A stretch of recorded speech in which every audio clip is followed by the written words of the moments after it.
At Capital Federal, your journey is our journey. Yes! Like seeing that first paycheck in your teenager's Simple Blue checking account. Or the pride of unlocking the front door to the new home you worked so hard for. Congratulations! And the new business owner celebrating the start of something extraordinary. Life is a journey filled with moments we learn from and moments that lift us. Every step forward, every tear of joy, every dream realized. That's what being True Blue means. Capital Federal, trusted for over 130 years. Equal housing lender, member FDIC.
order.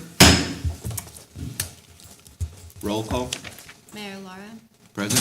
Vice Mayor Landry, Present. Commissioner Parsons, Present. Commissioner Vasquez. Here. Commissioner Warren. Here. We have a quorum, Your Honor. Thank you. Pledge of allegiance. Of the United States of America, and to the republic for which it stands, one nation, under God, indivisible, with liberty and justice for all. Invocation. Thank you, Ron. Dear Heavenly Father, thank you for this day that you've given us to meet and conduct the city's business, and we just ask that you will guide us and give us direction and wisdom in making decisions for this community. And we're thankful for everyone that showed up at this meeting tonight to give us their opinions and to help us with these things. And we ask that you will be with each of us as we leave tonight and keep us safe, keep our community safe and thriving. We ask these things in your name. Amen. Amen. Starting with item number 1, awards, proclamations, and presentations. We have one for Fire Prevention Week 2025. Whereas the City of Liberal is committed to ensuring the safety and security of those living in and visiting our community, and whereas the fire remains a serious public safety concern in the presence of lithium-ion batteries in many household devices introduces unique fire risk, and whereas most of the electronics used in homes daily, including smartphones, tablets, laptops, power tools, e-bikes, e-scooters, and toys, are powered by lithium-ion batteries, which if misused, damaged, or improperly charged can overheat, start a fire, or explode. And whereas the National Fire Protection Association reports an increase in battery-related fires, underscoring the need for public education on the safe use of lithium-ion batteries, and whereas residents should follow 3 key calls to action: buy only listed products, charge batteries safely, and recycle them responsibly to prevent battery-related fires. And whereas lithium-ion batteries store a large amount of energy, and improper use such as overcharging, using off-brand chargers, or exposing batteries to damage can result in fire or explosion. And whereas the proper disposal and recycling of lithium-ion batteries help prevent environmental hazards and reduce fire risk in the home and community. And whereas first responders are dedicated to reducing the occurrence of fires through prevention, safety education, and community outreach. And whereas the 2025 Fire Prevention Week theme, Charge into Fire Safety, Lithium-Ion Batteries in Your Home, serves to remind us of the importance of using, charging, and recycling lithium-ion batteries safely to reduce the risk of fires. Therefore, I, Mayor Jose Lara, do hereby declare October 5th through the 11th, 2025 as Fire Prevention Week throughout the City of Liberal.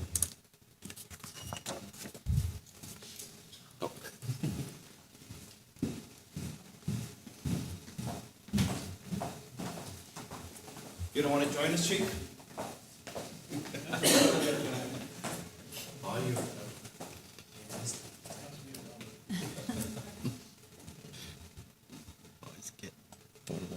Yeah, I tried.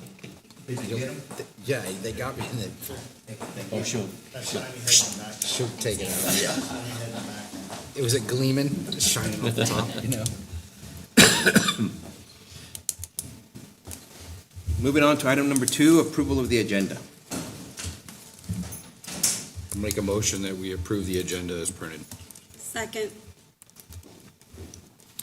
A motion by Vice Mayor Landry and a second by Commissioner Vasquez. Any further discussion? All in favor? All opposed? 5-0, motion passes. Moving on to item number 3, the minutes. I'll make a motion that we approve the September 2nd, 2025 work session minutes and the September 16th, 2025 regular meeting minutes. A second. A motion by Commissioner Vasquez and a second by Vice Mayor Landry. Any further discussion? All in favor? All opposed? 5-0. Motion passes. Moving on to items from citizens. Any items from citizens tonight? With a reminder, if you are here to discuss on a topic, we will bring you up at that time. Okay. Seeing none, moving on to item number 5, items from groups. Are there any items from groups tonight? Okay. Seeing none, we'll move on to item number 6, the consent agenda. I'll make a motion that we approve the consent agenda as printed. Second. I have a motion by Commissioner Vasquez and a second by Commissioner Warren. Any further discussion? All in favor? All opposed? 5-0. Motion passes. Moving on to item number 7, ordinance number 4640, United Way temporary event permit. Mayor, Vice Mayor, Commissioners, Seward County United Way has requested a temporary event permit in order to hold an Oktoberfest fundraiser on Lincoln Avenue between 2nd Street and 3rd Street on Saturday, October 11th, 2025. The event is in the CCA district, but of course United Way is not.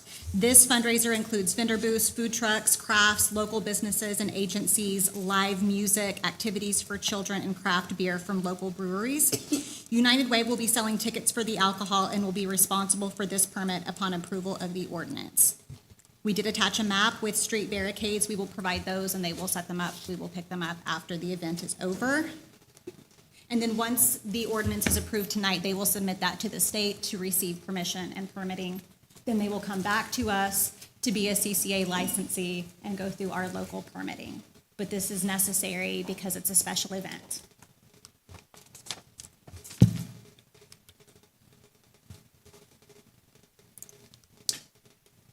They're going to be required to be a CCA? Because at this point, they, now having an ordinance would be able to just qualify for a special event on their own. They're in the core commercial area, or the common consumption area, which allows them, but they still have to go through and get permission from the city and then from the state. So I think if they do that, this is our first go with this. So I think we're gonna err on the side of caution and let them, once they get that, is then go through the city, make sure that everybody's I's are dotted and T's are crossed, and err on the side of caution to make sure there's no loopholes and it's done correctly Right. the first time. So it may be a little overkill to have them permitted through the city after the fact, but. it'd That be makes better- sense, because it'd I be was better to do positive- it just so we have everything covered. I was positive the ordinance superseded everything because we now give them permission to be there, and then the state gives them their license and they're done. But as long as they don't have an issue with doing the extra steps, then I think we're fine.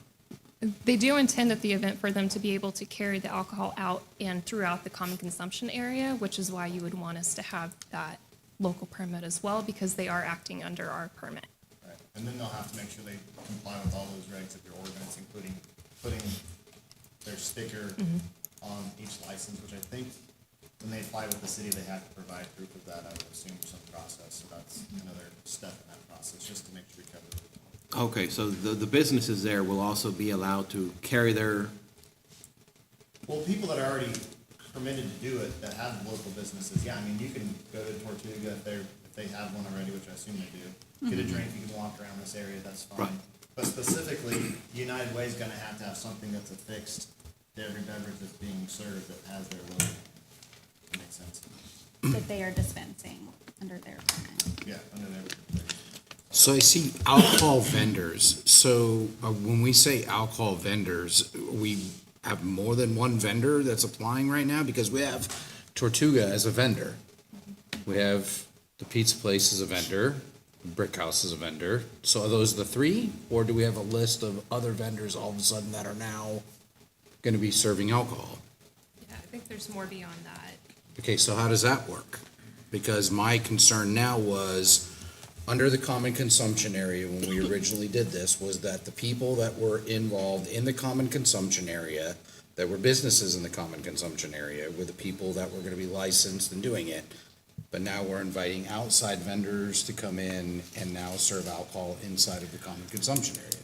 which is why I think this ordinance supersedes the common consumption area.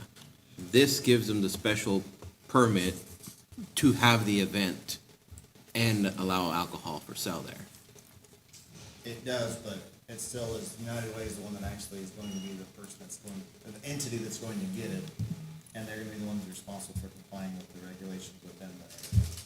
Okay, so what about all the other vendors that are supposedly gonna be there? How does that work? So, Yeah. can I Okay, have some please. clarification Yes, in he's on there? the board, so. So ultimately, the intent is for the, if we have one other brewery confirmed, but the idea is going to be that United Way is actually doing the selling of the alcohol. Okay, That, the vendors will be there to serve and represent their product, but it's really being sold by a United Way. And so they'll be the one sole participant, and everything else will be handled, you know, the breweries will bring in the beer, they'll sell it to United Way, and then United Way will sell it as the primary. They're doing it by a ticket process, Yeah. yes. Like a normal Oktoberfest you would see in Red River or other places. okay, Makes sense. okay. Okay. You have questions about that at all? Not at this point because of the affixed sticker from United Way. Okay. I mean, part of the consumption area allows that to happen. Okay.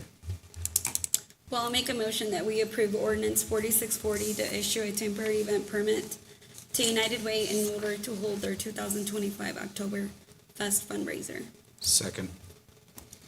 I have a motion by Commissioner Vasquez and a second by Vice Mayor Landry. Any further discussion? Any from the public? Seeing none, all in favor? All opposed? 5-0, motion passes. Thank you. Thank you. Thank you, Levi. Moving on to item number 8, Fire Department breathing air cycle purchase. Cylinder. Good evening, Mayor, Commissioners. As you probably recall, we're on a lease purchase with our SCB, our breathing, our air packs we're on our backs.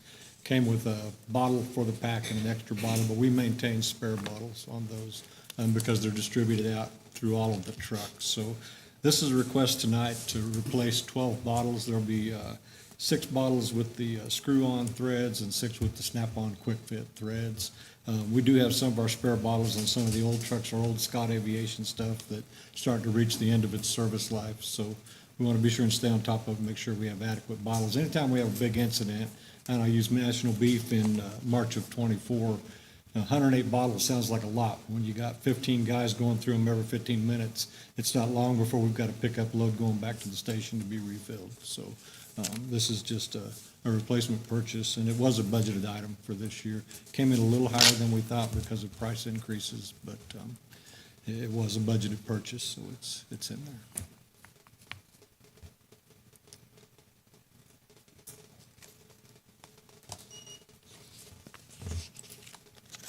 Well, I make a motion that we approve the purchase of 12 Scott breathing air cylinders from MES for the amount not to exceed $17,500. Second. I have a motion by Vice Mayor Landry and a second by Commissioner Parsons.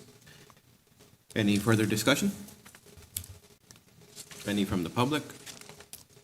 Seeing none, all in favor? All opposed? 5-0, motion passes. Thank you. Thank you, Chief. Moving on to item number 9, Recreation Department, DTF printer, shaker, and embroidery machine.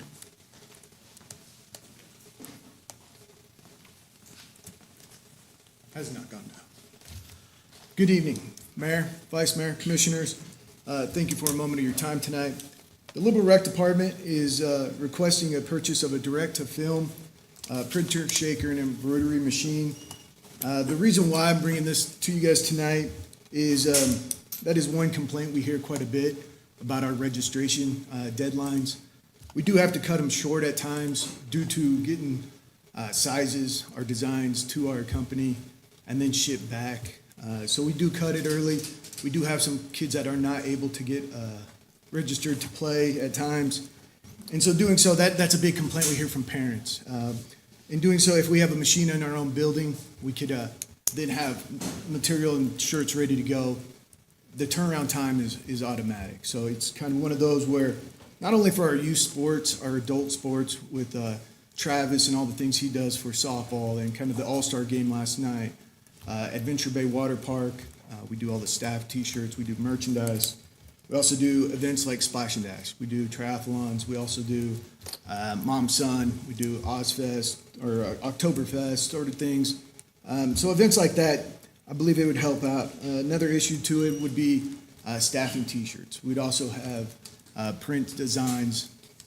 I don't have it. You kind of, I think, got a little sample size up at your place. You guys are able to see the material and feel it. That would then be heat pressed onto a T-shirt. The time on that does not take more than 5 minutes. It's quick. It's very durable stuff. You can see the color on it. It lasts.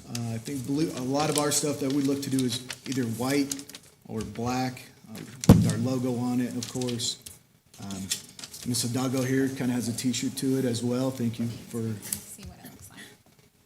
And that's a small version of it. So what we're looking to do is more of like a 10 by 9 that takes up. And then when you have your logo or a sponsor, it would then take the whole back up. So one of those aspects, we think that our staff can handle this. I think it's a great addition to the Liberal Rec Department if possible. The embroidery machine, as you can see here, would then have a little bit of quality to it, to our employee City of Liberal shirts, along with that. So the staff is recommending to purchase a DTF printer package from Equipment Zone. Total cost not to exceed $28,000. This package includes the printer, shaker, and all components, including additional solution, and then I'll also include a 2-year warranty with it, which is highly recommended. Did you want that as 2 or 1? Both together? They're different. Are they They're different companies, right? items? Yes, different Yeah. companies. You're doing 2 different motions. Okay. So the first one would be from Equipment Zone, not to exceed $28,000. And this is funded from gifts and donations. They did request this in the 2026 budget, but they have over 100,000 in gifts and donations that we can utilize to make this purchase. Okay. They've been building that fund for a while. Just out of curiosity, so you're saying this, a lot of this is gonna be printing, so you can make shirts for events that you're doing right away? Yeah. But are you also going to be, open to the public or for people to purchase Purchase the design and shirts and stuff from Pressing. you, and embroidered shirts and stuff like that? I mean, is it a service that you're wanting to, be open to the public for? Or no? I'm leaning Is this more just for towards you? our stuff in-house. So you're not really looking at being in competition with anybody that's doing it? It's more to make stuff happen for your, and 100%. the longevity of the equipment is probably several years, right? Yes, sir. Yes, sir. And depending on how you maintain it, like after every usage, you gotta clean it. But they would be more for our stuff, our youth sports, adult sports events, summer adventure, and then staff. You're looking at multiple departments, street department, water department. Yeah. You name it, we'll be able to do it. But most within the city, Yes, sir. Yes, sir. for city staff or city departments, not, Yeah, that's where we're leaning more not a towards. public service, not a business. Yeah, okay. Just curious, I wanted to. I get where you're cooking. I get it. So I don't know if it's more of a concern than a question, but will you guys be trained like in graphic design? Or the reason I ask is the only thing I'm worried about is you guys going on there and basically just like expanding the logo and then it's like distorted and it's not graphically appealing. Right. Because it's very easy to do that if you don't have experience with graphic design. 100%, yeah. And it does have the software, and we would, this includes the training as well. So you get one Zoom call, it's a 2-hour training on the graphic design. I think our staff's pretty good at designing merchandise. Claudia does this on the side. Travis as well is pretty good at it. I've kind of touched base on it a little bit. But I think this is something staff definitely can handle within. Because we wouldn't put a bad I just don't picture want to out see there. logos like just. Right, You 100%. expand them and then they're not proportional. I thought when and- you started saying that, you were moving toward pirating or Oh, I didn't think of putting that. stuff on there that you don't have the right to A put on there. copyright. You'll know that too, right? Yes, sir. No, I just don't want to see like logos expanded that don't, you know what I mean? Like No, when you I just get that. enlarge them, it doesn't look Yeah. good and it loses its. I get that. You want the quality. You don't want to put nothing trashy Yeah. out there. and 100%, we're branded for the city of Liberal Recreation Department. We don't want to do that as well. We wouldn't let that leave our door. So that's a big key to it.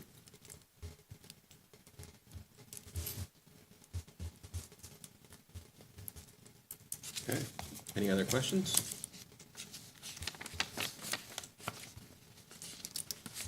Well, I'll make a motion that we approve the purchase of the DTF printer package from Equipment Zone for an amount not to exceed $28,000 to be funded from the Recreation Department gifts and donations line item.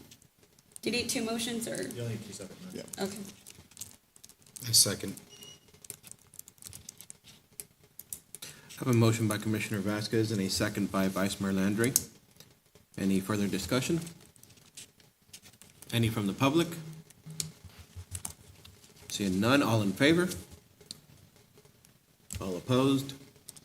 5-0, motion passes.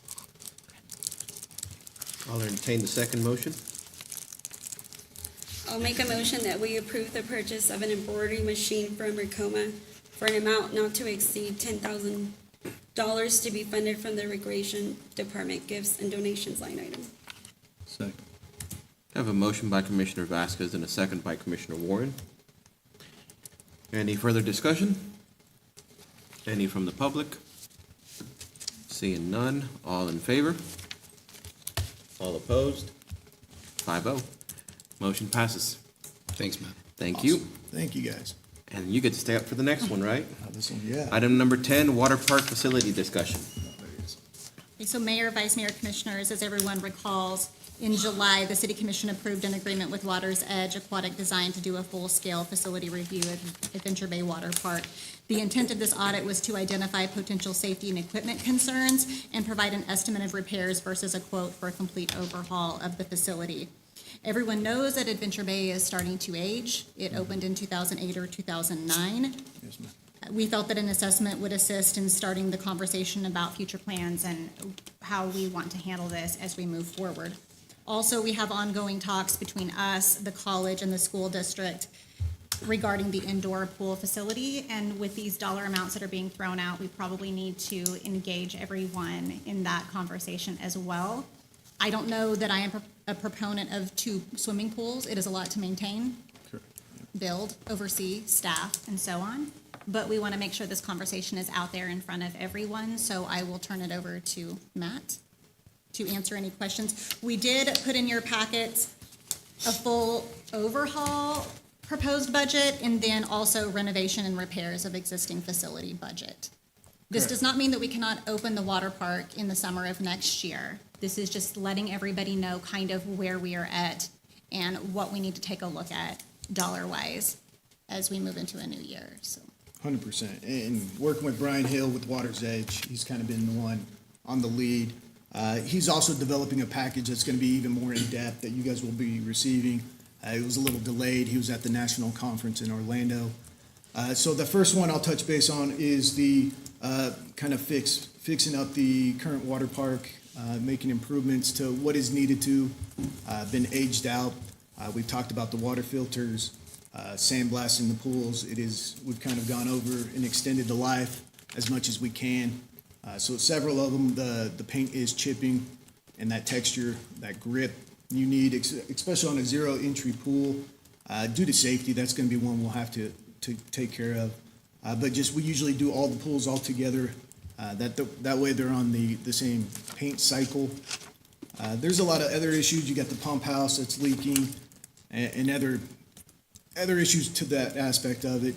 Some of the motor aspects, broken pipes, concrete, and Ish will get it into that a little bit with it, but it's just an aging pool and kind of not done the right way. It was done the best it could at the time. City staff did a great job manning that up and kind of finding a way to get it open. Now you're just kind of seeing the back end of it, and that's kind of the wear and tear of a water park.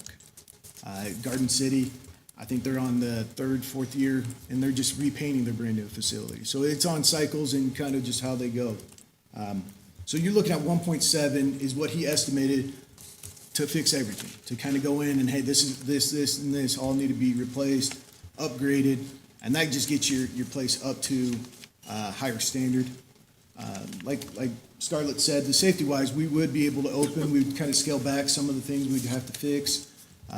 And we able to fix certain things, but like concrete and the broken water pipes, those that immediately would have to be addressed.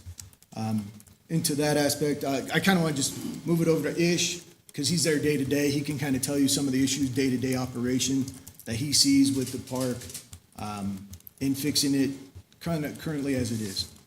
And answer any questions you guys might have. Ish would be a great one to point to here. Good evening, everybody. My day starts at 7:45. I get there a little before the staff does to open up. The very first thing I do is take a lap around the park to see how much water we already lost. From pipes, from just normal drainage that's happening and usage. And the first thing I do is go turn on all the fills. It takes about the whole morning to get them back up to the standard we need. We then go through, see what chemicals are needed. Some of the issues that we've had are busted pipes or even the unlevel ground. So when it comes to the safety side of this, we've had to put mats down to kind of show where the lack of evenness is at, so people are aware that they don't trip over that. We've had to call EMS before on somebody that did fall, trip on just uneven ground, and has had to go to the hospital. The majority of my job since I've been there for the last 8 years, it has been to just keep this thing going and keep it safe as possible.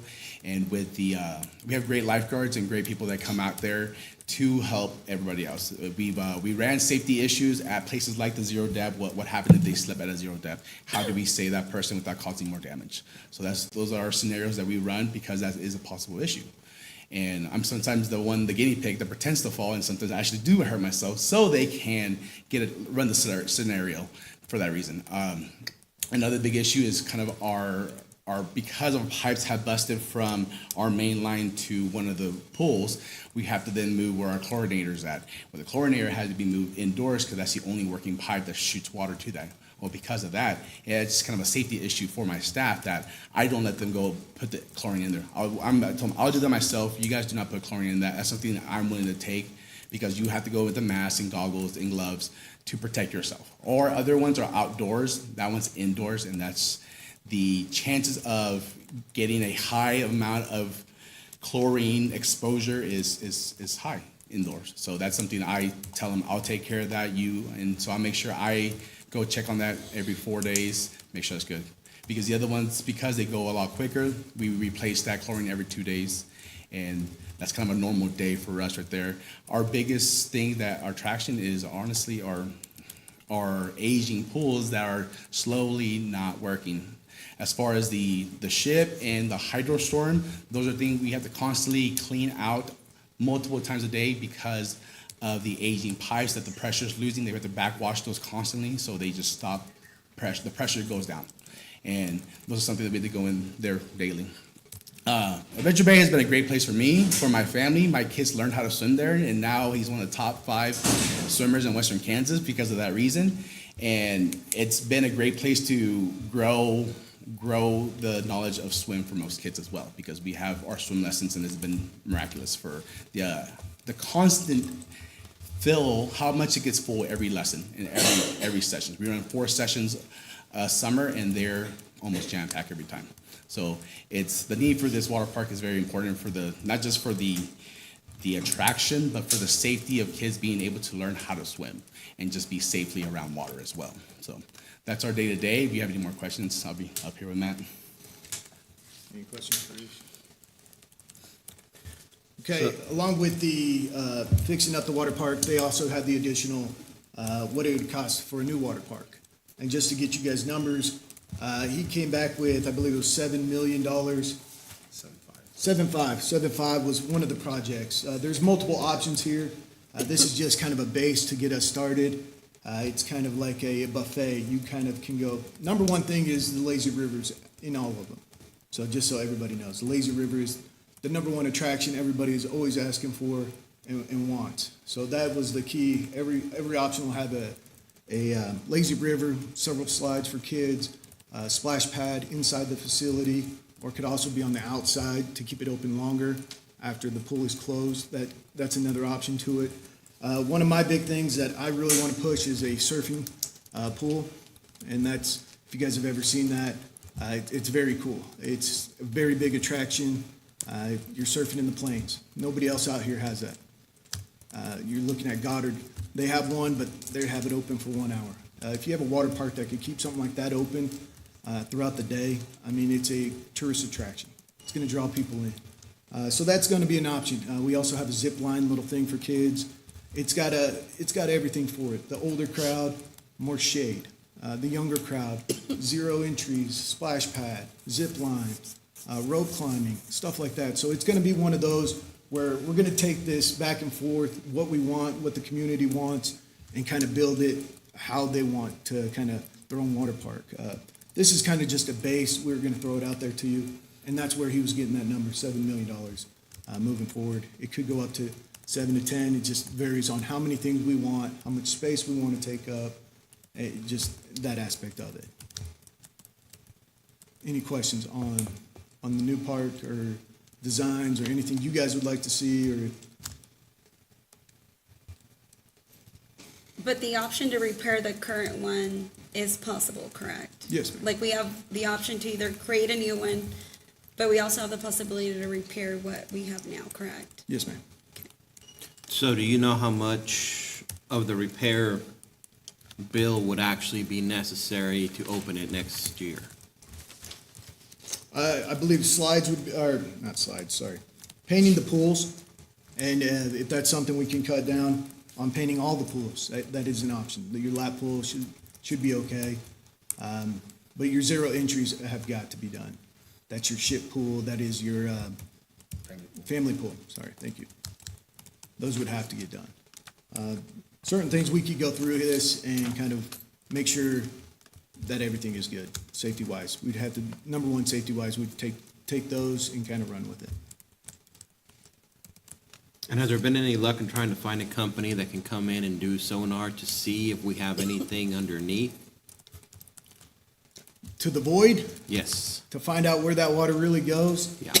I want to know if it's a 3-inch hole that's just going straight down to the sand, or if it's a 10-foot hole that's going down to sand. we could probably, I'll get with Brad on that, but I think some exploratory concrete work might happen. I don't know, Brad, you know, I'll get with Brad and we'll kind of get. I know you got the metal rods, we can get the metal I don't know rods. how to find it either. I mean, imagine if we knocked the bottom out of all the pools, we'd find it. So with the aging, you know, one of the things that we had talked about was that the pool was aging. And we had talked about this in a work session about the age of the pool, so, and the slides, and the facility, and everything that's going on there. I guess I would ask, you know, with the repairs at $1.7 million, if that's a percentage, is that like a temporary repair where we're looking 5 years down the road, we're gonna still have to replace it? You know, it's still gonna get to that point because I don't wanna just, I'm sure everybody agree, I don't wanna just put $1 million worth of Band-Aids on something that we're gonna have to absorb $7 million down the road anyway. Because then now we're invested $7 million plus $2 million, now we're $9 million, you know, and I understand we gotta make these decisions, but I would probably say that my fellow commissioners are probably thinking the exact same thing, that if it's a Band-Aid, and I agree with Jose, like, if we're losing water, where is it going? Yeah. How big is the hole? We've been told that the pipes kind of pretzel around and do their own little thing, so we can't even explore. So is that kind of $1.7 million Band-Aid for the time being? And we're still gonna have to take the realization that it's gonna be an $8-10 million project anyway in a few years? Yes. I've seen some head shaking yet. It's the nicest Band-Aid you'll find, but. It's what's that? It's the nicest Band-Aid you'll find, but it's a $1.7 Band-Aid. million for me is not a nice Band-Aid. I don't like that It's a Band-Aid at all. For sure. Yes, Yeah. without a doubt. Did they give the longevity for that price tag? He did not. No, In my opinion, you're looking 3 years. probably a few years. 3 years and you're back at this. I'll be standing here hopefully. And that's the again. biggest concern I have, is that we $2 million into it and then another $10 million. Now we're $12 million invested plus, because maybe it's even worse later on or situation. So I think that, you know. On this estimate, the mechanical building for $200,000, That's gotta be a complete new building, right? That was, yeah, those are his numbers thrown out there. I think Same he thing also with- went high end.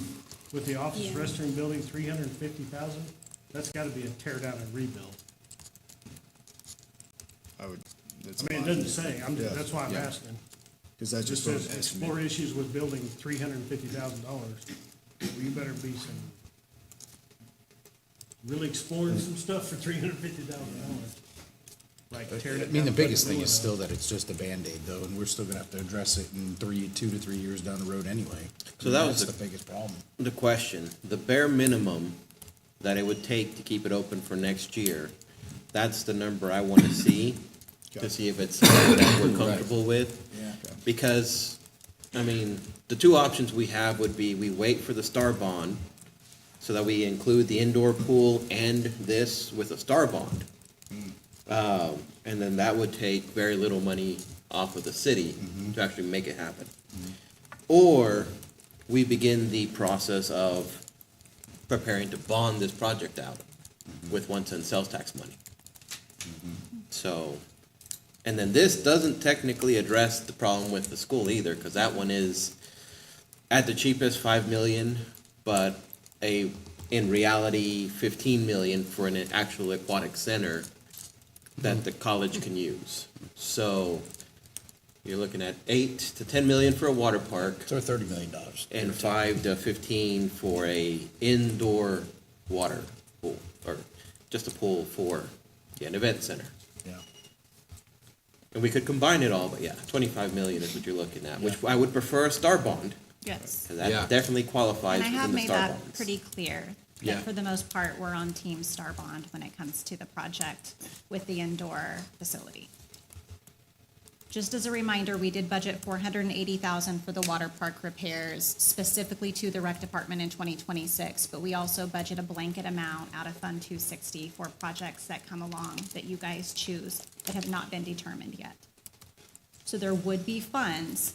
I just want to make sure that they are used in the most responsible manner that can impact the most people in a positive way. My biggest concern is, I guess we need to see what is the bare minimum, right, that can be Yeah. done so that we can get it open. Which But I was have the this- 480, no? Pretty Yes, much. the The half a 480 is the bare million minimum. is is what like he the bare- presented to me preliminary. And I have this like red caution thing that keeps showing up in my mind that we're gonna get in there and start messing with something and we're gonna find something else. And it's just a gonna discussion go. tonight too. Right. We're What's not, that? it's just a discussion Right, tonight. We're right, not right, voting right. on this. It's fresh in my mind right now. That's why I'm discussing it with you, 'cause- Yeah. And we can get those numbers to you guys immediately.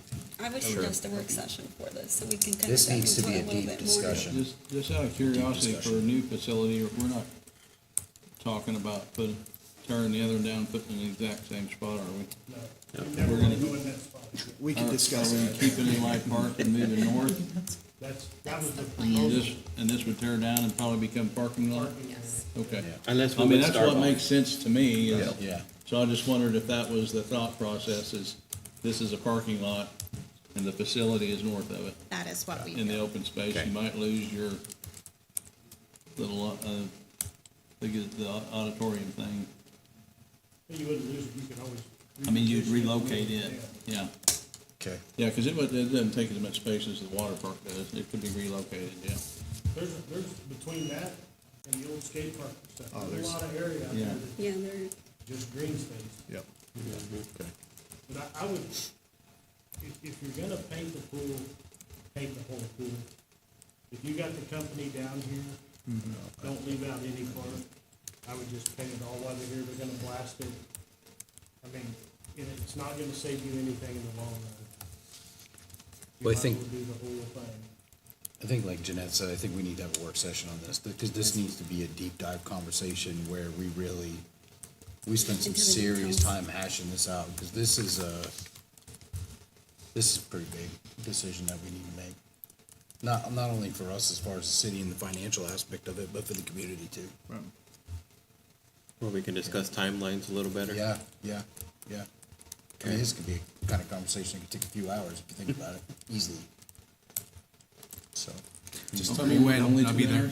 there. Only two. No. I agree. I think we bring it back to a work session. Yeah. Um, Do you agree with that? with a few more Yes. numbers, and then, again, my biggest concern is still find the void. The hole in the ground.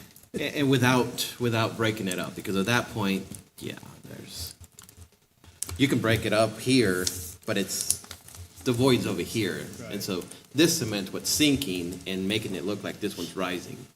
So, yeah, you have to rip the whole thing out to actually find the voids. So we're all in agreement, we're gonna Yeah. go get to a work session? Yes. Okay. All right, thank you. Hey, thank you. Appreciate you Thanks, guys. Matt. Thank you. Appreciate you. Moving on to item number 11, the Liberal Memorial Library Board appointment. Mayor Commissioners, the Liberal Memorial Library recommends Vanessa Ardiz, and I apologize if I'm pronouncing that wrong, to be appointed to fill the unexpired term of Ruben Cano beginning September 2025 and expiring June 2028. And her application was included in the packet.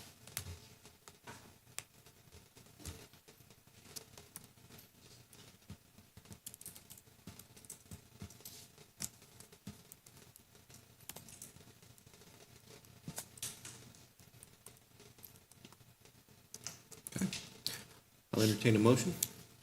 I'll make a motion that we approve Vanessa Ardiz be appointed to serve the unexpired term of Ruben Cano on the Library Board from September 2025 until June of 2028. Second. I have a motion by Vice Mayor Landry and a second by Commissioner Vasquez. Any further discussion? Any from the public? All in favor? All opposed? 5-0. Motion passes. Moving on to item number 12, Rock Island Depot roof repair.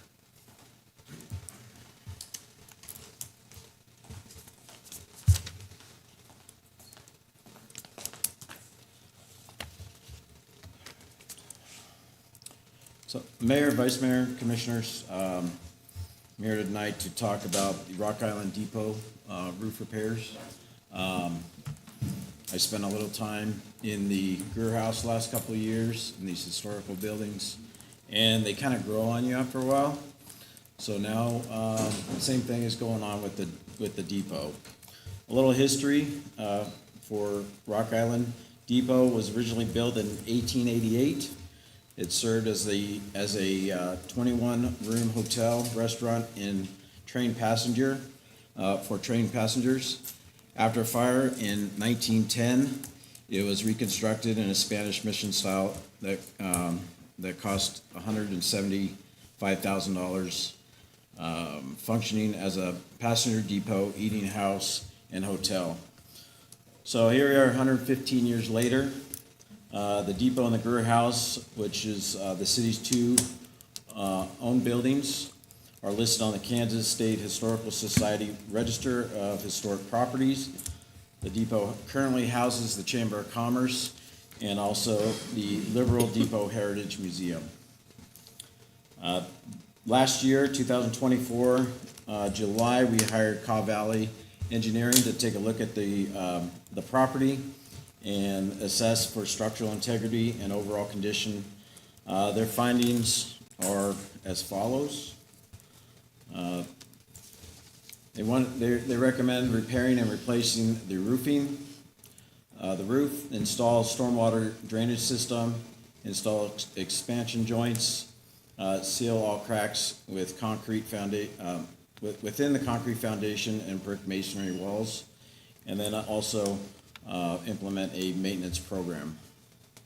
So taking that information, in October of last year, the commission approved resolution 2422 authorizing city staff to pursue a 2025 Heritage Trust Fund grant from the Kansas Historical Society. From that, we were awarded $77,300 for the depot building repairs. An invitation to bid for the removal and replacement of the depot building Spanish clay roof, locating and repairing existing leaks, and restoring the roof to preserve its historical appearance was mailed to 3 qualified contractors and posted on our city website on August 25th. On September 8th, 2 sealed bids were opened. One did not meet the requirements, and the other one was received from Southwest Roofing in the amount of $142,726. City staff recommends accepting the bid from Southwest Roofing for the roof repairs at the depot building in the amount of $142,726. Total amount will not exceed $160,000, and payment will be funded from the 2025 economic development portion of the 1 cent sales tax. We also recommend that the city manager be authorized to sign the contract. Just as a reminder, in your packet you have the bid tabulation, you have the bid from Southwest Roofing in there. And then, as just a reminder also, is that when we did the Greer House roof, Southwest was the company that did that roof as well. So it's a unique building. The clay tiles, to find qualified contractors to do that was not easy. We had people that backed out kind of the last couple of days. So we're confident that they're gonna do a good job.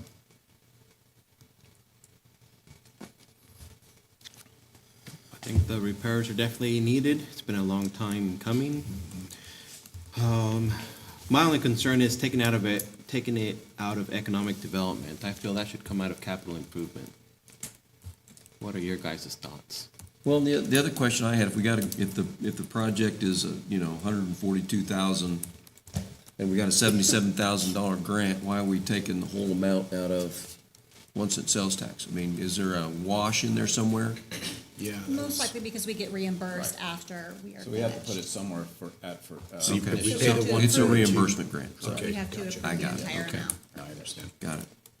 I think I was thinking economic development because Chamber of Commerce lives there and works there. Also, we had budgetary authority there, but we have it in Fund 260 as well. So that isn't a problem.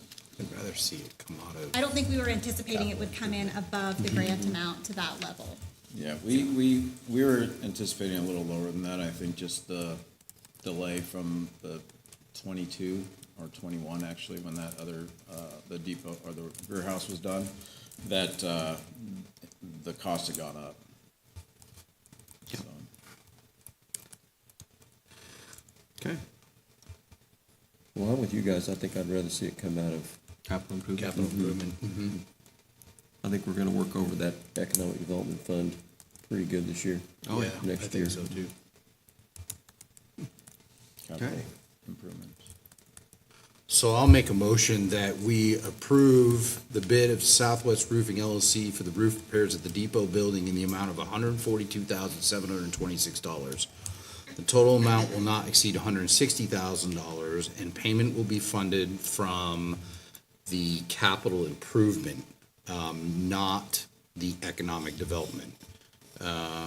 We recommend that the city manager be authorized to sign the contract, with it being reimbursed by the $77,300 grant after completion. I'll second that. I have a motion by Vice Mayor Landry and a second by Commissioner Parsons. Any further discussion? Any from the public? All in favor? All opposed? 5-0. Motion passes. Thank you, Steve. Thank you. Moving on to item number 13, angled parking discussion. Okay, so Mayor, Vice Mayor, Commissioners, the moment we have all been waiting for, the angled parking discussion. So I probably should have named its agenda item downtown redevelopment instead of angled parking, because we have so many more ideas than just the parking situation down there. But I just want to remind everybody that in our Launch Liberal 2035 comprehensive plan, we specifically addressed improvements to our downtown area, stating that the city's goals should be focused on infill and redevelopment activity, including second-story living units, providing a comfortable and safe pedestrian experience, and increasing general streetscaping elements in order to solidify Liberal's downtown presence, vitality, and resilience.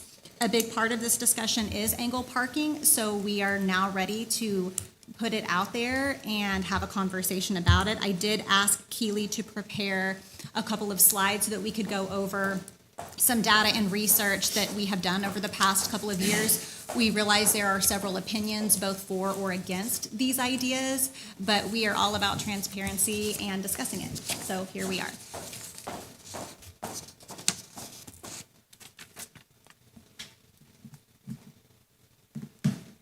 Somehow completely, my notes are here, I'm not sure where they're at now. I wonder if someone picked them up when they were up here. Do you want mine, Keely?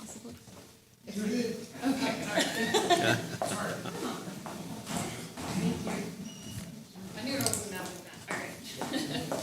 Mayor, Vice Mayor, and Commissioners, a very large part of my job is the communications that you see coming out of City Hall every day. But an even bigger part of that is the community engagement that we do. Bringing forth ideas from the community, distilling those, crunching things up, and then bringing those ideas back to city leadership and our commission. So, as Scarlett mentioned, we really are kind of shifting this discussion. It's not solely about angled parking. There's so much more that goes into this, but I do think it's important that we kind of recap some of the conversations we have had, provide you some data on how those discussions went in the past, and then to review again some of those major themes that came out of our comprehensive plan. So back when I first started, this was fall 2023, we did do a survey with businesses downtown from the railroad tracks to 4th Street. There were approximately 40 businesses there. 24 of them participated in the survey that we did. It was both digital as well as paper. I visited businesses personally over and over and over again to get as many responses as we could. We had about 60% that responded. This survey was specifically geared towards angled parking. So that's a caveat here as we kind of look to talk about some other things lately. There's much more that we probably need to incorporate. But just so you're aware, we did show that 71% of those business owners were in favor of converting to angled parking. 54% of them believed it would bring economic benefit to their businesses.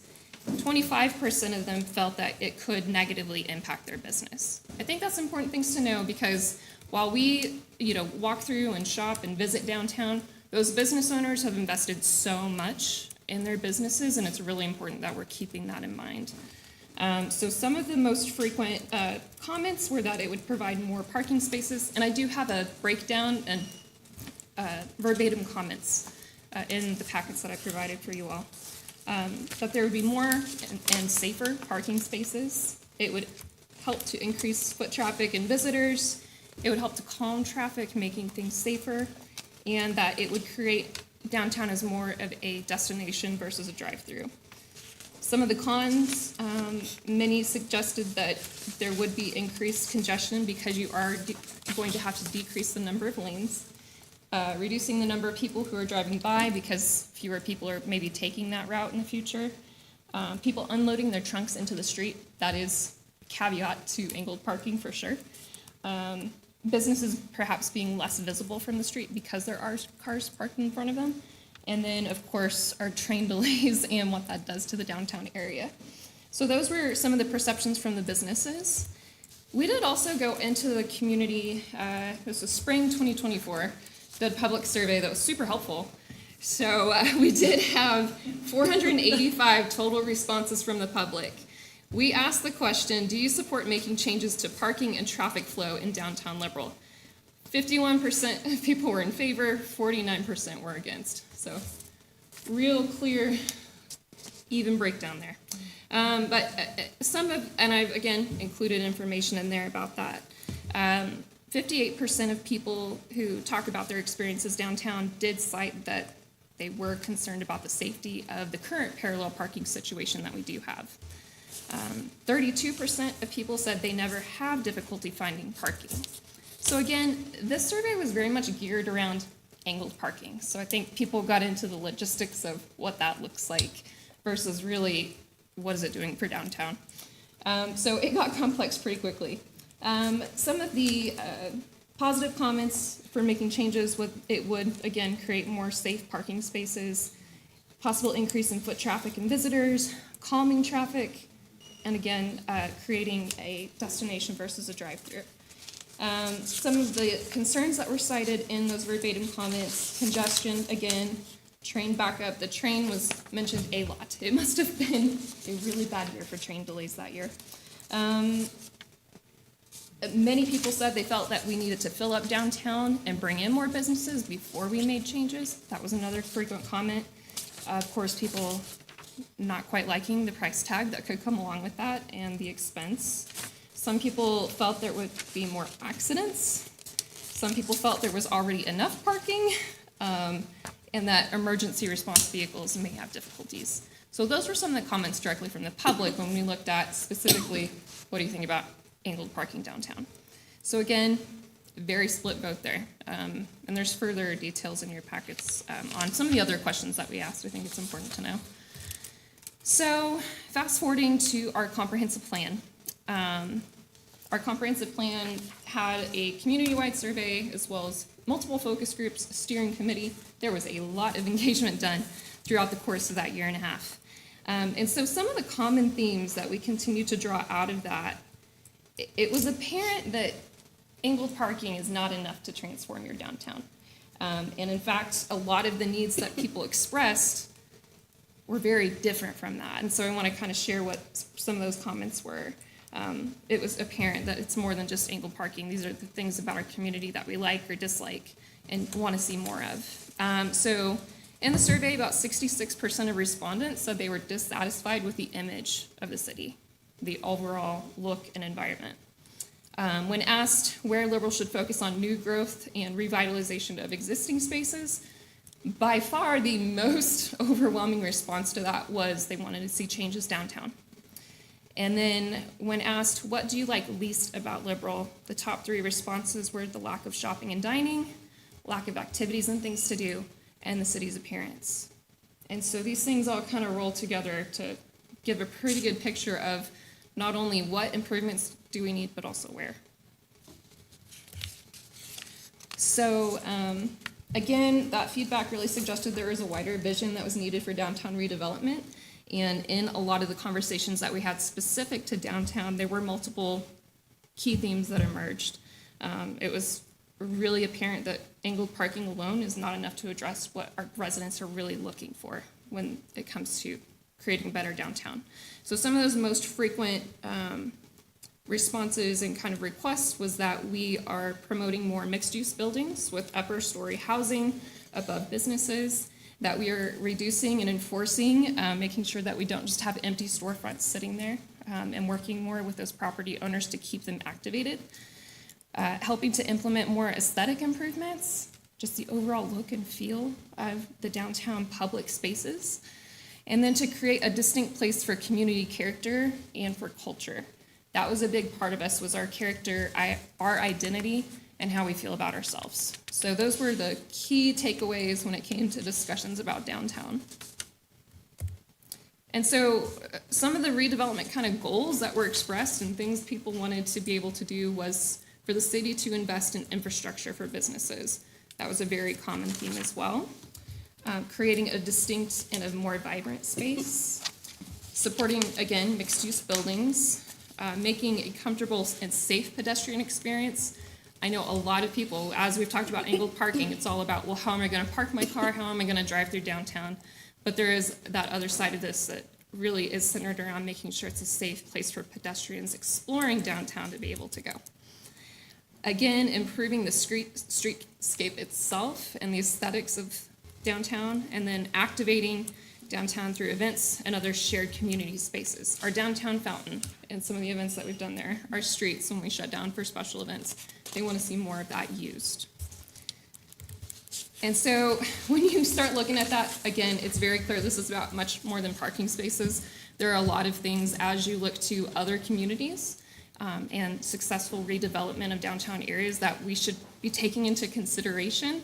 And that's why we really need to kind of start having a serious discussion about what our next steps could look like, because this is a pretty significant investment. And it could be, just depending on how far we go with this. So again, this relates to street lanes, turning lanes, bike lanes, traffic signals. You're looking again at sidewalks and safe crosswalks and how those are set up. safe parking access, lighting at both the street and the pedestrian level. I think that's important. Landscaping and green spaces, and whether there's opportunities to expand other areas to allow more of those gathering spaces. Public art and aesthetic design was a big deal. We don't want just a plain concrete sidewalk. You want it to look cool. You want to be able to work in those elements that really create a distinct looking place. Utility and drainage expansion and improvements. Anytime you're going to go to look and to do any sort of major construction in an area like this, you also want to look at the infrastructure underneath and make sure that we're doing smart things to take care of those needs so that you're not ripping up the project you just completed anytime there's something going on underneath. And again, another frequent thing that's been brought to us is the desire to have more of a district gateway and overhead archway over the roadway downtown. So those are just some of the ideas, again, features that we would want to be able to look at when it comes to changing that public space and the investments that we might be looking to make. And so it became very apparent, this was in our comprehensive plan, it became very apparent this example is very simple compared to what it's probably going to take for us to really do a comprehensive downtown revitalization and redevelopment. And it's complex. You know, you're looking at the width of the street, you're looking at, different requirements for your safe municipal codes for traffic and roadways. A lot of analysis would need to be done. This is not something that we're asking for a vote on tonight because it is just way too complex. But what we would like to be able to do is to do further analysis because we do want to have that strategic vision with working with multidisciplinary teams that do this for a living.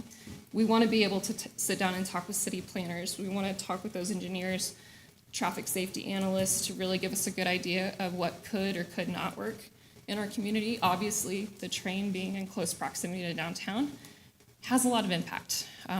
Kansas Avenue used to be a former highway. I mean, that's really what it was designed for, so it is one of those main passageways through town. And so for us, it's important that we really are looking into some of those options to make sure that we're doing the best we can with a project of this scale. So, and again, it's one of those things, our first idea may not be our best, and we may need to go back to the drawing board several times. The idea that we'd have angled parking on both sides of the street and a bi-directional 2-lane road sounds good, may not be feasible, so we need to be able to go back to the drawing board and make sure that we're mitigating a lot of those concerns that people do have. And so it is important that we recognize what those concerns are, because when we go to put this out here and start putting plans and ideas together, we want to make sure that there's public support behind it. We want to make sure that everything that we do is addressing what people are wanting to see downtown. And so with that, there's concerns to mitigate, and we may call up some first responder kind of information. So first responder accessibility, of course, was on there. Traffic congestion and blocked trains and what we need to be able to do to take a look at what that impact could be.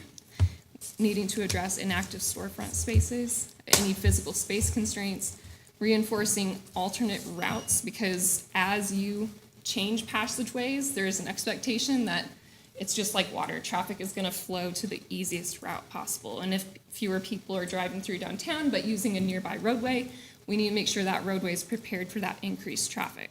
So there are a lot of things to keep in mind when we're looking at something like this, which is why we feel it's important that we are working with experts to be able to do this type of change. And again, another big one is the impact of construction, what that would look like, how you're working with businesses, and what your strategies are to make sure that they are still receiving benefit while you're going through that construction process. And then, of course, further down the road, what's our ongoing maintenance and our upkeep needs going to look like? What's that expense going to look like? I know that's a big one for city staff. You know, we want to make sure that we are well prepared to be able to anticipate that increased workload. So again, there are a lot of logistical concerns. Another, of course, elephant in the room to address is where is this funding going to come from? Those are all considerations that we need to have in the back of our minds. And so with that, you know, we really feel it's important, if we're going to start this discussion, that we get some consensus as to which way we can go to be able to get started, to start pulling in experts to take a look at next steps and what we could be looking at. I know that was a lot of information, but I'm glad to answer questions. This time, does the commission want to go into discussion, or do we want to open the floor to the public? How are you guys comfortable? We might, well, listen to them first, I guess that's the. Yeah. Okay. So at this point, we'll open up to the public. If anyone has any statements or comments regarding this matter, please step forward.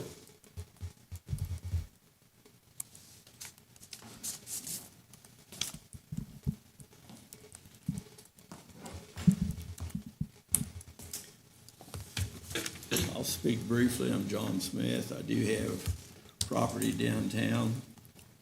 I think this is so long been waiting for some kind of improvements that this is a very good opportunity. And I'm very much in favor of things, of improvement. You can never do anything that won't inconvenience somebody at some point. And you can look at that in the Second Street drainage that went on for as long as it did, but it was something that had to be addressed. I think downtown is similar, and I'm very much in favor of pursuing as much of what was presented as possible, but it will take some time and some coordination. So, thanks. Thank you. Thank you, John. Thank you.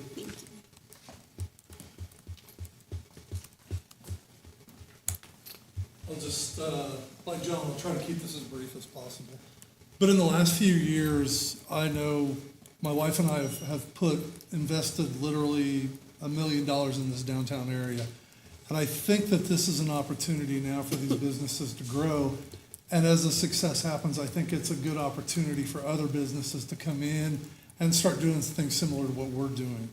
The one thing we've noticed in the last few years is my wife and I have taken a lot of detours down a lot of little small towns. And one thing that we've noticed, and one thing that all of the towns where they have the vibrant downtown, they have the angle parking. And if you go to Pratt, Kansas is a great example. I believe Kingman has a great downtown. There's a lot of little towns that have taken this. They have the angle parking, and you see things thriving. You see like some anchor stores, and you see some restaurants and a lot of businesses and a lot of stuff happening in these. I think with the common consumption, with the CCA in place now, I think this is a great opportunity for us to strike while the iron's hot and keep doing the things we need to do to make the improvements. And thank you guys for taking the time to consider this. Keely, thanks for the work that you put into this too. Thank you. Thanks, Jeff. Anyone else at this time? Please step forward. There was someone else coming. Mr. Go ahead Mayor and and- Commissioners, I just wanted to bring you some data that I just sat down and did the math. Because I think when we look at something like this, we should put as much just straight data to look at. So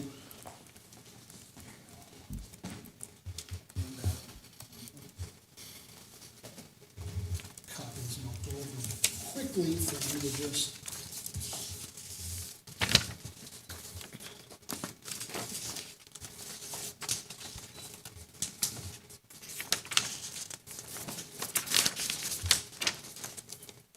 So on the front, there is just a figure of the three types of angled parking. Pretty much your three options are a 30-degree angle, which is pretty aggressively angled.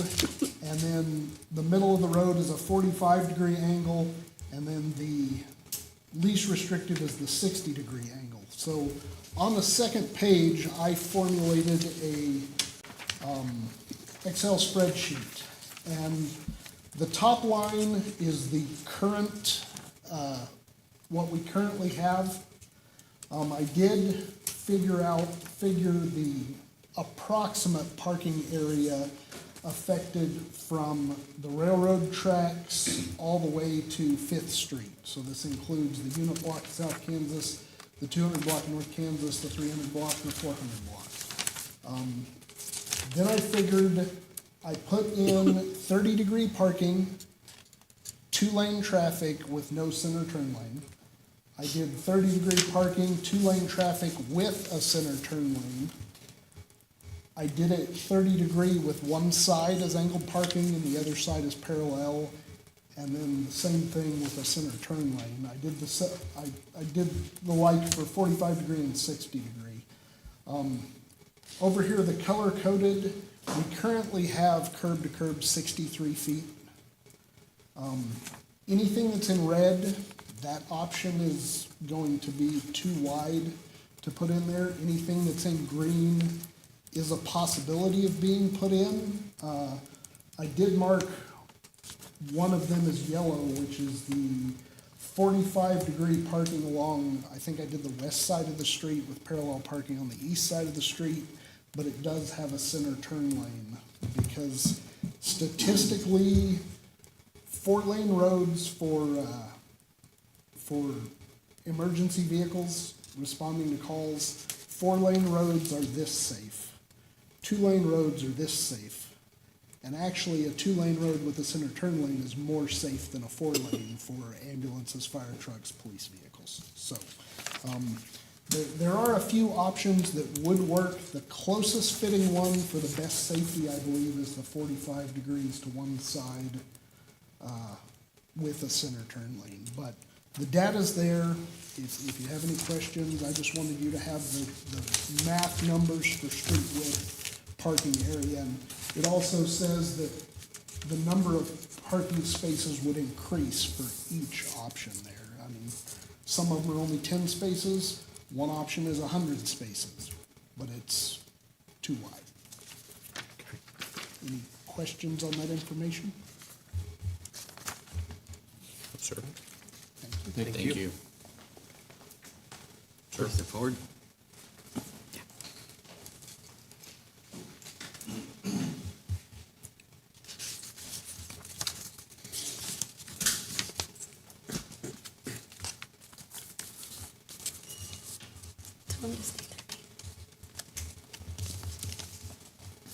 And please state your name and address. My name is Christopher Fosdick. I live at 327 South New York. I know Matt here from working with him years ago and all. I would just like to say that as far as the angle parking goes and all on Main Street, I really think that it's going to be a disaster, but that's my own opinion. And the reason I think that is, as Matt can even attend to, for instance, the street beside where Lewis is, there's basically angle parking or parallel parking, or, front parking on that street, and the traffic there gets unruly. And now you're talking about moving that over onto Main Street with much more traffic. I think it's a disaster in the making. And that's just what I'd like to say. All right. Thank you. Thank you. Commissioners? Chris Lindenbroker, 120 West Curtis. I'm not really for or against angle parking and renovating downtown. I did stop tonight and watch traffic for a little bit, and if you would reduce traffic down to 2 lanes on a non-busy time, you'd have traffic from 2nd Street all the way almost to City Hall on a regular light, not during trains, on a regular light, 4 times out of 6 lights. So, something to think about. That's going to be traffic backed up, and if you have a train, you're going to have traffic backed up all the way to the end of wherever your traffic is. I mean, so it's something to look at. So that's all I got. Thank you. Thank you. Okay. Anyone else? Chief?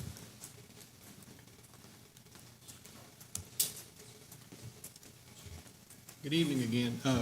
I met with Scarlett and Keeley this morning, and I'd kind of just like to provide some information. What's best for the fire department is a prosperous liberal, so that's what we need.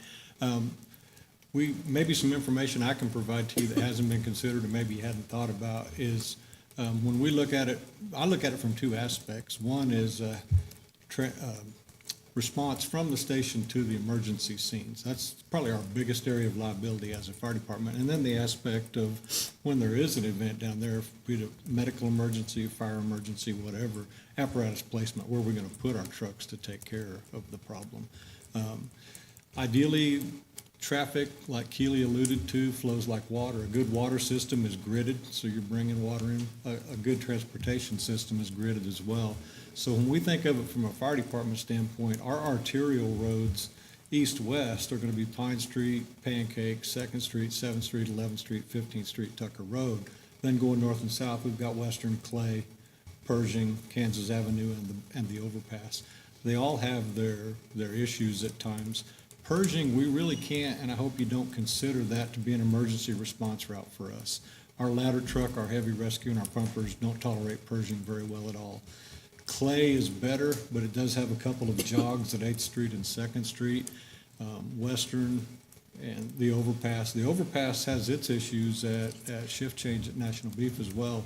It can be nearly impossible to pass from 15th Street all the way down to the 6 Points intersection. So putting Kansas Avenue, it's a good straight shot. It's a smooth road. We can transverse it fast. So think of it from the standpoint of when our units get dispatched, whether they're coming out of the 15th Street station or the Pine Street station, they're going to make the choice of east or west, and then they're going to go north at the most advantageous route. So when we're talking about, I read today in the paper about emergency vehicles not being able to get through. That's not true. Putting, what am I trying to say, kind of a constriction in that 3-block area shouldn't make a huge difference. We'll still get through there. We'll use it when necessary. I like what Keith said. I absolutely agree with him about the third turning lane, because a 4-lane, drivers get confused. We see it all the time when we're driving. If they're in the inside lane, they don't know whether to dive to the right and get out of the way or just stop. They kind of get the deer in the headlights thing, and they don't exactly know what to do. A third lane takes the confusion out of it. It gives them the opportunity. They seem to know instinctively just to give us the center lane and give us a wide berth as they can. So I agree 100%. If there's a way to pursue the 3-lane option, that's probably a great idea to go. So from the standpoint of getting to the scenes and transversing from the north end to the south end of town, it's probably going to affect very little of our operation. With regard to apparatus placement, probably the biggest concern we have down there is going to be the Landmark Center, the multi-story. For anything commercial, and there's a lot of 2-story down there, of course, closely built-up area, everything side by side.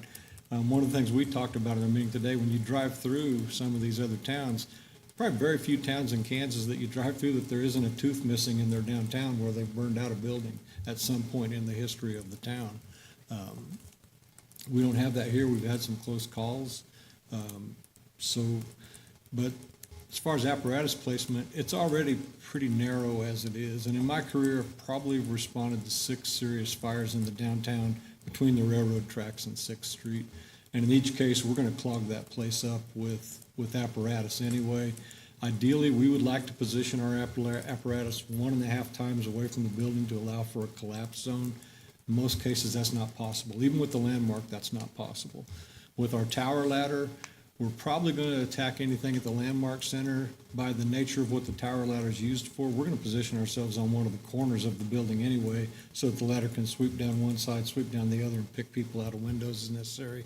And then if the fire gets away, the ladder's going to be positioned as such that if the tower ladder goes up to flow water, the building is probably coming down anyway, and we're going to position it in a way to try to keep the fire from progressing through the block one way or the other. So apparatus positioning, I really don't know that it has a lot of effect at certain times of the day. At night, probably almost zero effect. During the day, if the angled parking is packed full, it's going to be a little bit more of a challenge, but fire department's not built to fail. We do what we have to do. We pre-plan things like this, and we're prepared for whatever event might come up. So I think the overall impact on emergency services is going to be minimal, if not negligible, with anything that we do with that. One thing I probably wouldn't want to see, if I could say that in the considerations, is a one-way, either north or south. I think we'd want to try to avoid that at all costs. I think that was a discussion under previous city manager, that it might be one-way with circulation on Washington and Lincoln going around. Something else we discussed today, that whatever we do with 2nd Street to 6th Street, once that's done, maybe we cast an eye towards making Pershing and Clay more respondable for our apparatus to give us that way through. And then hopefully sometime in the future, be it Pershing or Western, we do get that other overpass that would help us out. So I just want to throw some information out there. Like I said in the beginning, the best thing for the fire department would be a prosperous Liberal, so that's what we want to see. Any questions? Are you willing to say that you want to do away with the brick street on Pershing? Because that would be what would make it the most. Or is it some of the dips that it has? It's a combination of both. The bricks are rough, but that's not all the way. You drive in and out of that in places. The bricks are probably not the worst thing. The bricks are a good surface to drive on. It's rough, and the dips at each one of the streets, and then the trees over the top. For heavy rescue and ladder, we'd tear things up driving down there at any sort of speed. The pumpers, we still hit antennas time to time, but no, I don't think I'd go so far as to say get rid of them. So mainly it's the trees that are the biggest concern on Yeah, that we one? We need to do some tree trimming in a big way. Okay. Any other Sounds good. Thank you. Thanks, Kelly. Okay. All right. For commissioner comments, we'll start with you, Jeff. Okay. And we'll work down this way. Yeah, well, I don't think we should look at this just as, we've termed it angle parking discussion, but, I think looking at it holistically, downtown parking, I would like to see us go out and hire a civil engineering company who can take a look at everything and provide us with some options that will work. They'll know what angle to put the spots, and I don't think it's not necessarily a function of creating more parking spots as it is to create a district. You slow that traffic down a little bit. You make it more of a walkable, shoppable area. There's lots of parking around, but I think the angle parking and reducing the traffic flow is just as important as creating some additional parking spots. And honestly, I don't think that you need to hire people who know how to do this or are trained to do it, city planners and civil engineers and people like that. So I would like to see us go out with a request for a proposal to an engineering company or several, and get proposals and just get some create a scope of work maybe and go look at it that way. I don't think we need to be in a giant hurry to get this done, but I think it's time to start the process for sure. So. Yeah, I agree with Jeff. I think that getting a civil engineer company to come out here to take a look at it, give us a real 50,000-foot view idea of what it is and what it's going to take, with the vision of developing downtown and, with our common consumption area that we just passed through and the development of what we're trying to do, beautification of downtown, the mock-up look of with the angled parking and the islands coming out with the trees on them and stuff. You look at that vision just in that artistic picture and you go, wow, look at what downtown could end up looking like or will look like. And that's kind of what we're wanting to see down there. We wanted to see that kind of grow and move. And we understand that I think that I'm going to agree, not everybody is going to like something. We understand that. I think the greatest piece of information was hearing Kelly say, it's not going to really impinge what we do going up and down. Hearing that right there was probably more of a settling aspect to say, okay, we know that emergency vehicles aren't going to be, and people I think will, I was speaking to you earlier, I don't ever drive up and down downtown. If I'm going to downtown, I usually cut down the back roads. I don't drive up and down Main Street, rarely, because it's a lot more traffic and people aren't paying attention and they're cutting in and out, and there's faster ways to get around downtown to get somewhere on that end of town without going straight through downtown. I would love to see us, really develop that area and really turn it into the vision that we want to see. We want to beautify downtown. And, I understand we don't have enough businesses there yet or whatnot, but I think that's gonna help that business aspect start to blossom and come in. Because those businesses are gonna say, look at the opportunity we got, look at what we've got here, you know? If you pick up 30-something parking spots additional, you know, especially with people wanting to walk around now, they wanna go to Tortuga and grab a beer and then walk over and do some window shopping on a Saturday afternoon, you know, that angle parking or that development of that downtown area is gonna create that influx of what we got, so. I'd love to see us definitely go further with the discussion, for sure. All right, thank you. Kenneth? All right, well, I feel like my duty as a city commissioner is to listen to the residents of the community, which is why I put it out there on my social media platforms. And I started having conversations with people about what their stance is on the economic development of downtown. The majority of them are in favor of growing and bringing in more businesses. But the response I got from the majority, and basically I'm talking from about 100 comments, I probably had 4 for it and the rest against it. How this is going to truly affect the quality of life. Now I understand, like I said, we want to grow downtown, but we also don't want to do something that's going to affect the quality of life and make people's life more stressful. This is going to cause more congestion downtown if we turn it from a 4-lane to a 2-lane, because people keep talking about that there are other routes that you can take. Well, not necessarily, because when 2nd Street is closed, typically Pershing and Clay are also closed because of the train. So you already have a congestion, a bottleneck of traffic there. So in reality, your only 2 options at that point are Western and the overpass, but the overpass is always packed by a lot of semis.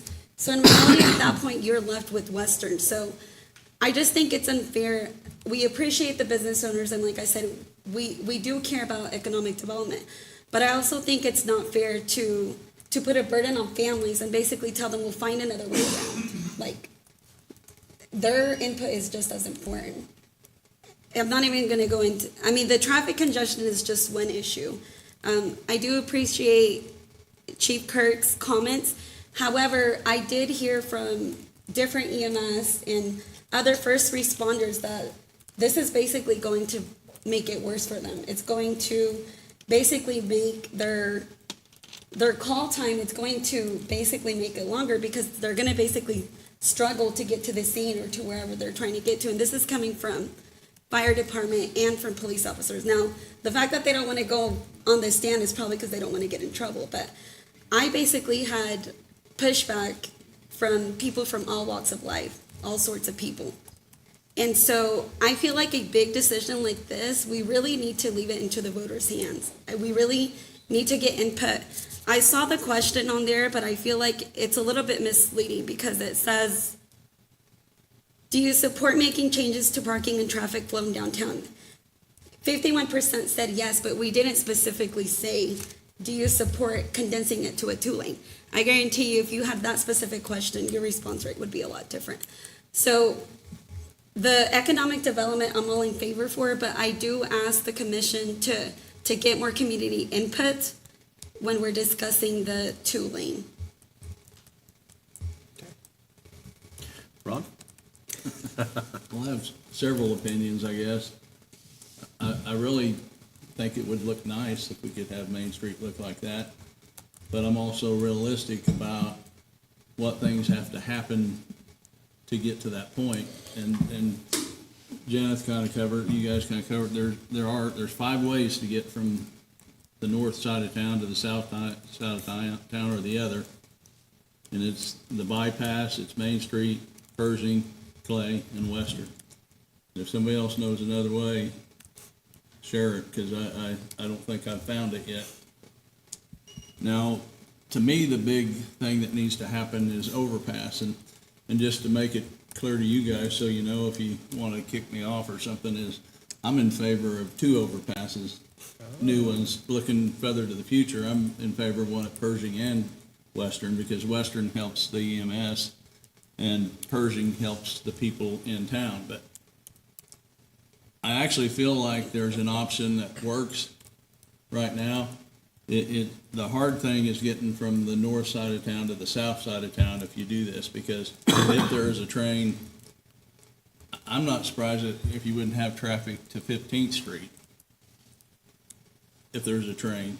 I mean, you won't, because people will start scattering, you'll have a whole bunch more somewhere else, but you'll have 20 less ones on Main Street anyway, because they won't be back all the way up to 4th Street. But going north is a little bit easier, because if you take out the stop sign at 2nd Street going north, and you make a left turn at 6th Street or something, which you can without stopping anyway, and come back to Main Street, you can divert a lot of traffic just onto Washington going north, because a lot of times I'll go that way. If I've got to be somewhere at a certain time, I'll go down Washington and skip the 3 stoplights. So Keith's number works with 45-degree parking on the east side. Preferably, I think people would like it on the west, but like I say, it's not really practical. But if you got 2 lanes going south and 1 going north, and you can use Washington Street, you could put parallel parking or angle parking on the east side of Main Street, and I think not affect traffic. That's just my opinion. And one way of doing it is like not making them stop at 2nd Street. I mean, we want them to slow down and look at the brick house, because we want to make that a decision when they're going by, but I don't think it changes. If you're going there, you're going there. But I don't see any reason the traffic going north, if they come off Main Street, needs to stop at 2nd Street. Because most of that traffic, you're not really going to the east. Some is, but I mean, if you counted cars, most of those cars are going, the ones coming south are turning on 2nd Street. But like I say, the big problem is we really need the overpasses.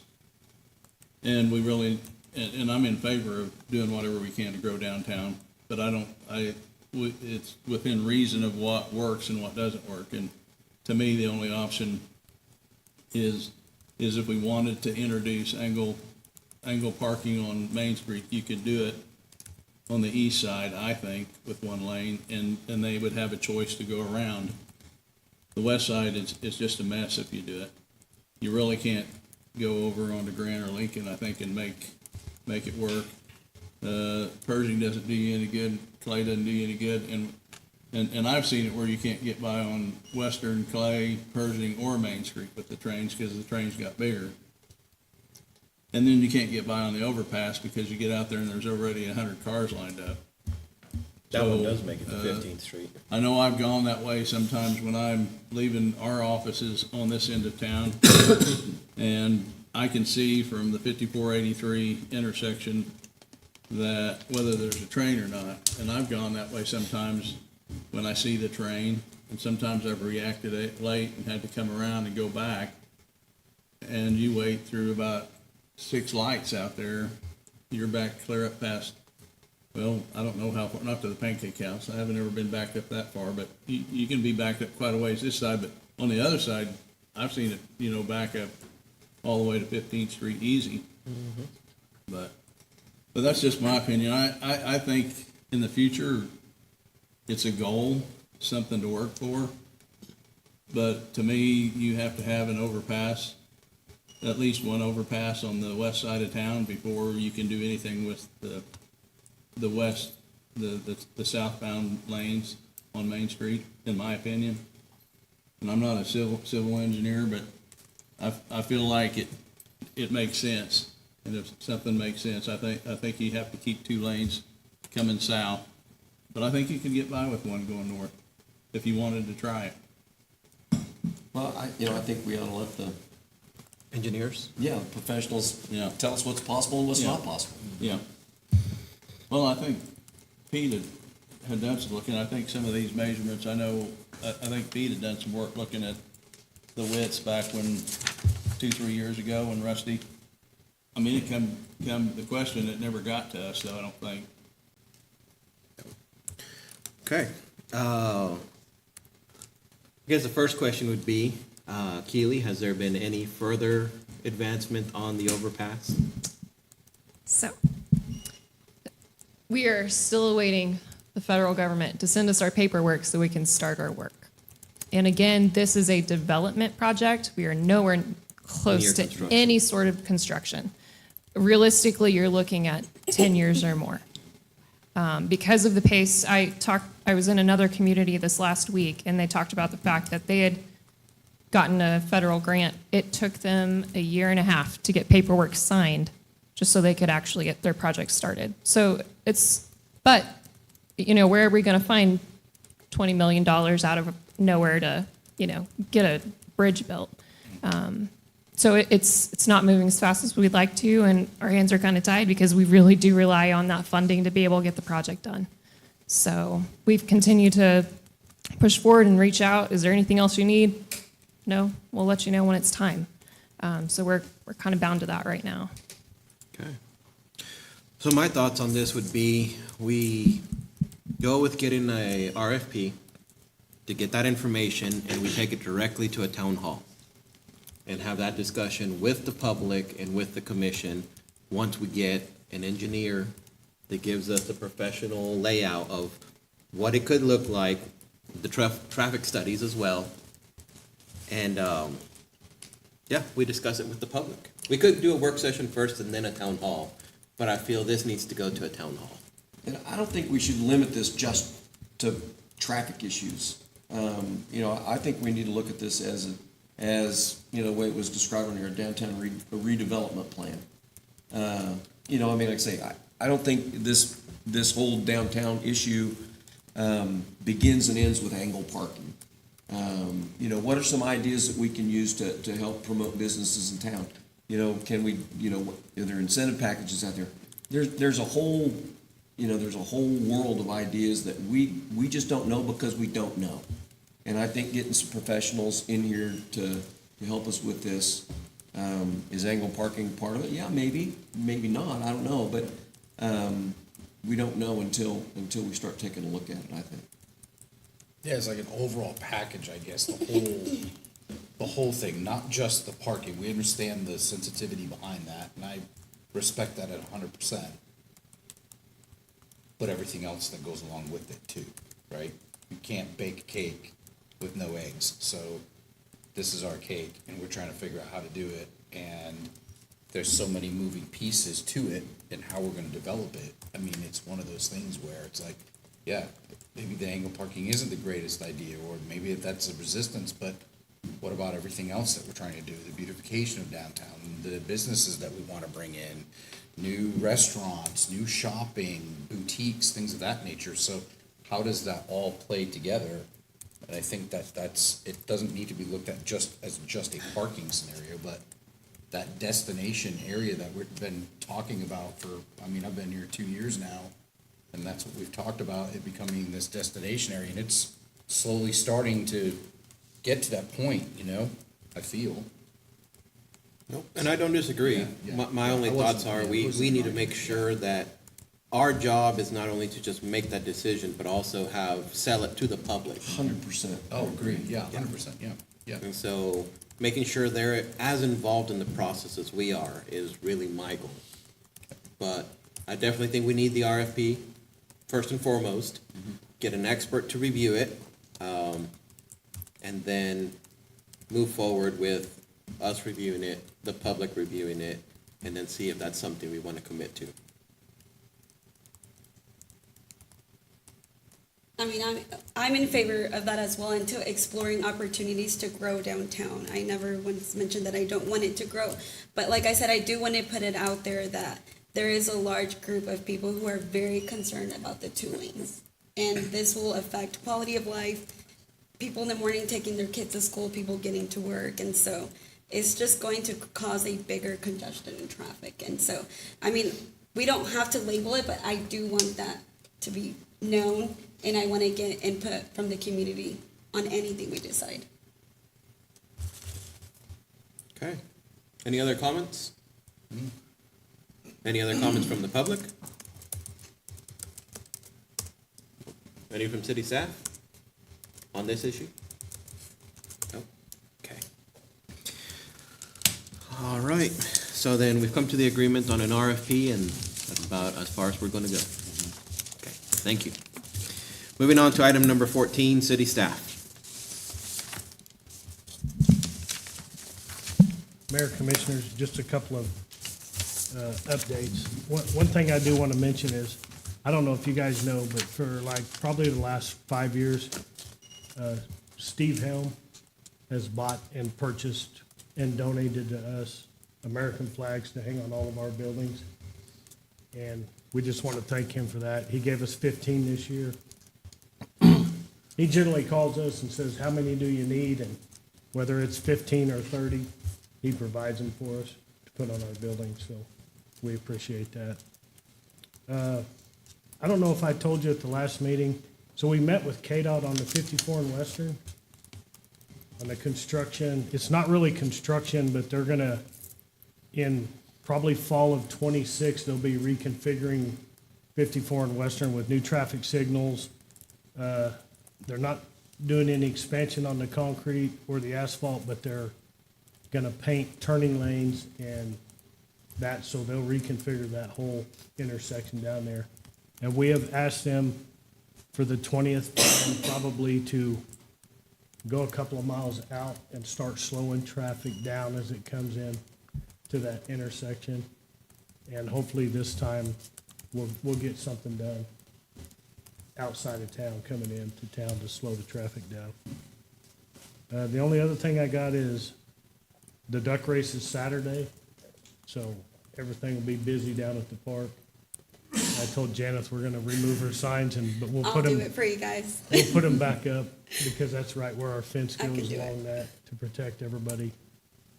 So, I do got one other thing I wanna ask you or have you think about. So the Arcalen Road project is roughly 1.5 miles of asphalt road. I know we have to bid stuff, but I would like to get on J&R Sand's schedule, because I don't think nobody's gonna come to Liberal Kansas to bid 1.5 miles of road. And I'd like to get on their schedule so we can schedule that as soon as possible. If we bid it out and we wait, it may be May, it may be next October before the road gets put in. So I would like to go ahead and get on their schedule. And I don't know if it'd be Lynn's deal if we didn't have to bid that out. I just don't see nobody else coming here for that little of a project. Can we go ahead and bid it out? Well, we're gonna have to engineer it.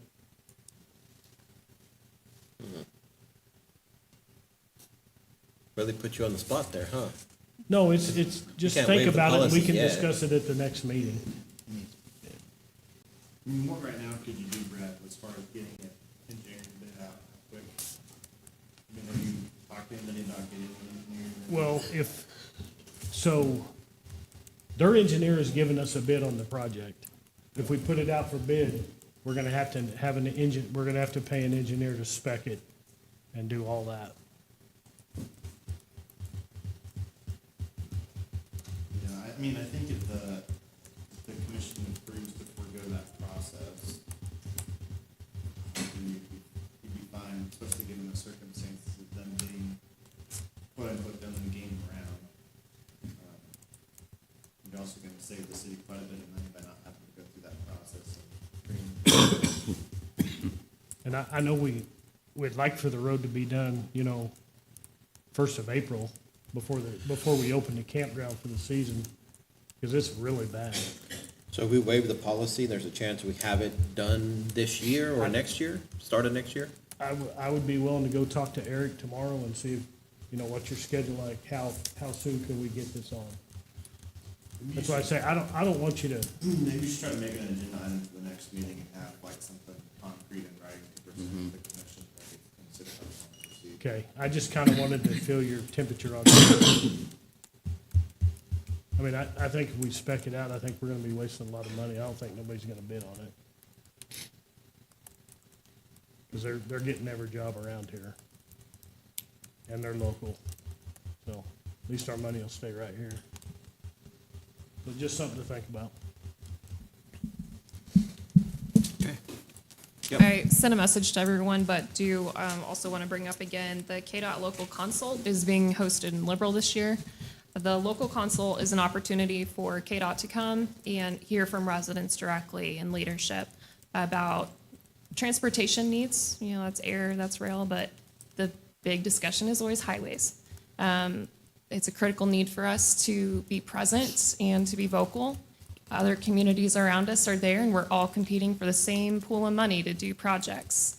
And Highway 54 has been our sole focus in getting that expansion to increase our safety, but also to support our economic development that we know would come with a project of that magnitude. So again, that date is October the 14th. It's from 9 a.m. to noon, and that's out at the Activity Center. You do not have to be a transportation expert to be able to go and voice your opinion.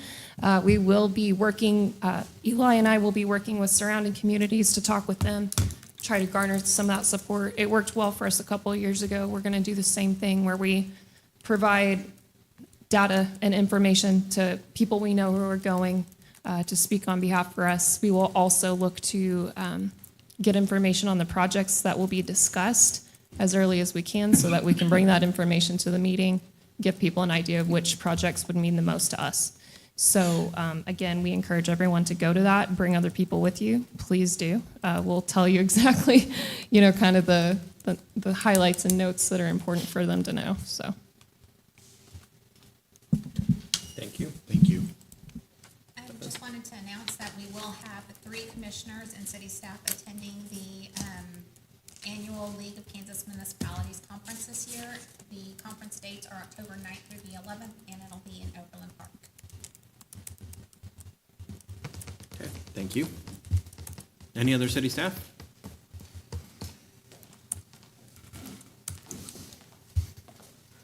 Just real quick from me, I didn't force my staff to come, but I wanted to get up here and say, this week, Miss Dawn Rushton, City Building Inspector, passed her last residential, so she is fully residential inspector certified. So kudos to her. Mr. Jonathan Cuevas with the code enforcement passed his first residential inspector exam, so he can start picking up if we get backed up. And my other 2 code enforcement officers went to a conference and got some really good training on their officer safety and caused them to think about, you know, being safe out there in the public. So I just wanted to give my staff some kudos up here. Good job. Thank Great. you. Thank you. Okay. I just want to give you guys an update. So you approved the In-Alert project. So you approved the In-Alert project, which is access doors, upgrading our system from our old stuff. That project is underway, and I appreciate you guys approving that.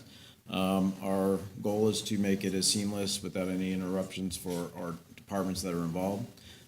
They'll be in town for approximately 30 working days, so it'll take us into sometime in November overall. So just want to give you an update on that. Thank you. Thank you. All right. Any other city staff? Seeing none, we'll move on to item number 15, City Manager Report. Mayor, Vice Mayor, Commissioners, I have 4 items today.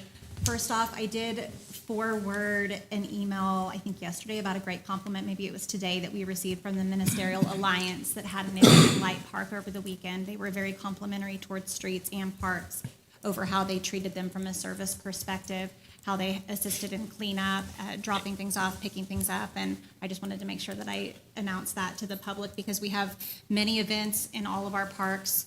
Recently, they've just been back-to-back, including this weekend we have one, and we continue to get requests from groups who want to have events in our facilities or at our parks, which is great. With that said, we have many people utilizing our new online scheduling form. We're getting those repeatedly, almost weekly, and I think that that's improving communication all across the city. It's keeping everybody informed.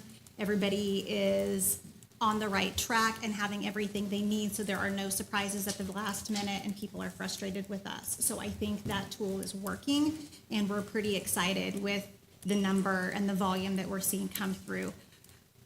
We also had this great conversation today about downtown revitalization. It reminds me that nothing good is easy or happens quickly. And we just want to make sure that we are involving everybody in those conversations. And one of the biggest things that I notice here and there is sometimes I feel like Liberal has a self-esteem problem, and we really shouldn't, because we have a lot to offer. We have great things here, and we just need to make a few improvements here and there and continue to move down that path. And so we want everybody to be on board and be supportive of these ideas, and so that's why we bring them out. I appreciate everybody that came tonight to share their opinions and thoughts on downtown revitalization and angle parking.